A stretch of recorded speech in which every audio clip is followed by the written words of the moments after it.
आज स्टील महाकुंभ इसका आयोजन मुंबई में किया है।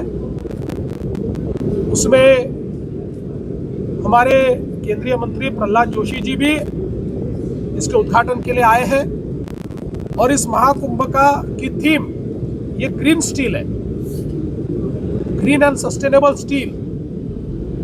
और मोदी जी के नेतृत्व में हमारे मंत्री प्रहलाद जोशी जी ने ग्रीन स्टील के लिए 5,000 करोड़ का एक मिशन अभी लॉन्च किया है। हम जानते हैं कि दुनिया में अब धीरे धीरे ग्रीन स्टील की मांग बढ़ रही है और भारत डोमेस्टिक उपयोग में भी और एक्सपोर्ट में भी ग्रीन स्टील को बढ़ावा देना चाहता है। हम ग्रीन स्टील के एक्सपोर्टर बनना चाहते हैं, हमारे प्रधानमंत्री जी का ये सपना है। इस दृष्टि से आज काफ़ी चिंतन मंथन हुआ है।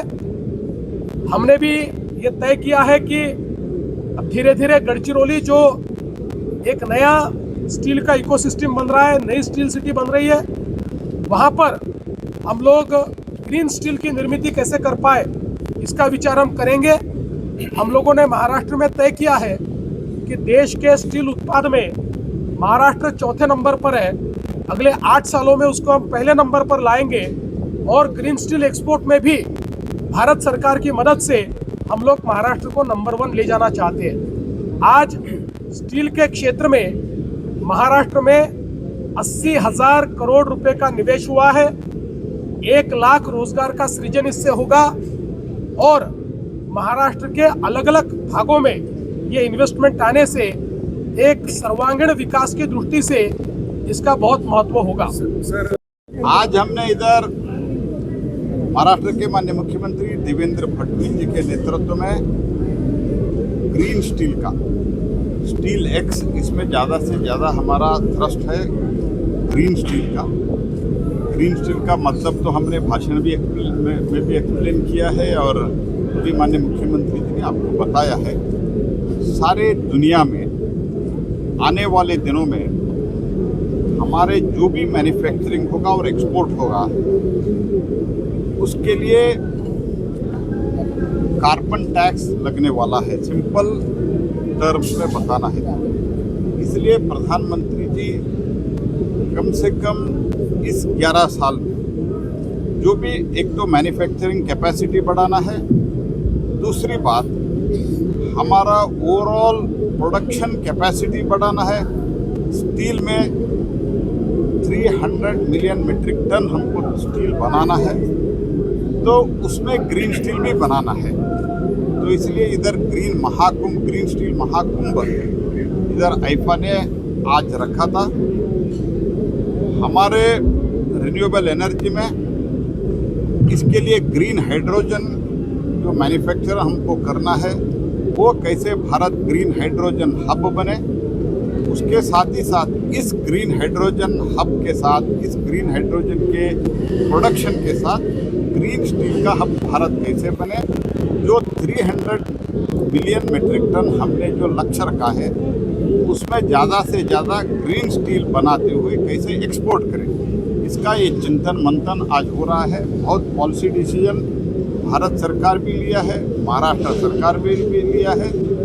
इसीलिए आने वाले दिनों में हमारा कम से कम 50 million metric ton, I am not telling today itself, in coming few years, इतना तो हमको एक्सपोर्ट करना है। उसके लिए ग्रीन स्टील ज़रूरत है, देश के लिए भी ज़रूरत है, एक्सपोर्ट के लिए ज़रूरत है। तो ये दृष्टि हम मध्य रखते हुए हमने आज इस बहुत बड़ा एक महाकुंभ को आयोजित किया है। मैं आईफा को भी, महाराष्ट्र सरकार को भी धन्यवाद देता हूँ और हमारा स्टील मंत्रालय ग्रीन स्टील के लिए 5,000 करोड़ रुपए का एक वायबिलिटी गैप फंडिंग का भी अनाउंस किया है। उसमें भी राज्य विशेषतः महाराष्ट्र राज्य उसमें आगे रहेंगे। और ऐसे तो महाराष्ट्र पीएम कुसुम में रिन्यूएबल एनर्जी में बहुत आगे बढ़ रहा है। इसके कारण देश में मैं रिन्यूएबल एनर्जी के मंत्री के नाते और पहले कोल के मंत्री के नाते कहाँ टैरिफ क्या है मैं देखता रहता हूँ। पहली बार देश में एक ऐसा प्रदेश है देवेंद्र जी के नेतृत्व में टैरिफ घट रहा है। इसके लिए मैं महाराष्ट्र सरकार को अभिनंदन। करवा जाओ। सर क्या संदेश देंगे? आज आईफा में मुख्यमंत्री जी ने उद्घाटन किया और बहुत ही अच्छा रिस्पांस देखा। आज जो मुख्यमंत्री जी ने और केंद्रीय मंत्री जी ने आए हैं और ये आईफा महाकुंभ का जो उद्घाटन किया है, इस महाकुंभ से हमें ये देखने को मिला है कि महाराष्ट्र जो प्राइमरी स्टील के लिए टाटा नगर फेमस था, सेकेंडरी स्टील के लिए अब महाराष्ट्र एक पूरा का पूरा आयरन सिटी बनेगा। आज कितनी कंपनियां यहाँ पे पार्टिसिपेट कर रही हैं? देखिए यहाँ पे 1500 कंपनियों के डेलीगेट्स आए हैं डायरेक्ट, और ऑनलाइन हमारा डिस्प्ले चल रहा है, वो सब देख रहे हैं। 3000 हमारी इंडस्ट्री है और 200 एग्जीबिटर्स में वेंडर्स और हमारी इंडस्ट्री पार्टिसिपेट हुआ है। और मेरी अभी मुख्यमंत्री जी जाते हुए केंद्रीय मंत्री जी से ये कह रहे थे कि गजरौली में एयरपोर्ट का निर्माण जल्दी करवाया है। ये भी एक बहुत बड़ा महाराष्ट्र के लिए देन है। में सबसे ज्यादा स्टील के उद्योग के बारे में इन्वेस्टमेंट आती है, तकरीबन 80,000 करोड़ की इन्वेस्टमेंट आती है और 80,000 नौकरियाँ विदर्भ कोंकण स्टील में हो रही है। क्या बताओगे आप? फर्स्ट ऑफ ऑल मैं बताना चाहूँगा कि आज IIFA steel x 2025 steel Mahakumbh का आयोजन पहली बार बॉम्बे में हुआ है इस बार, और इसमें लगभग 1800 से ज़्यादा steel plant all across India और नेबरिंग कंट्रीज से यहाँ पर आए हैं। 2 दिन का ये अपना ये डिस्कशन कॉन्फ्रेंस में होने वाला है यहाँ पर।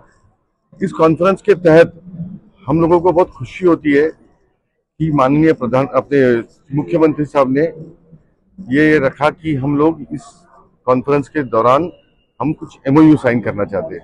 हमें लगा कि कुछ MOU का मतलब था कि भाई 5,000 करोड़ के कुछ MOUs हो गए, पर रात होते होते कल पता चला कि वो 80,000 करोड़ के MOU साइन हुए हैं। तो मुझे खुशी इस बात की है कि महाराष्ट्र को अब एक नया स्टील हब के रूप में नॉट ओनली यहाँ के पॉलिसी मेकर्स या leaders but also the steel fraternity के जो लोग हैं वो देखते हैं।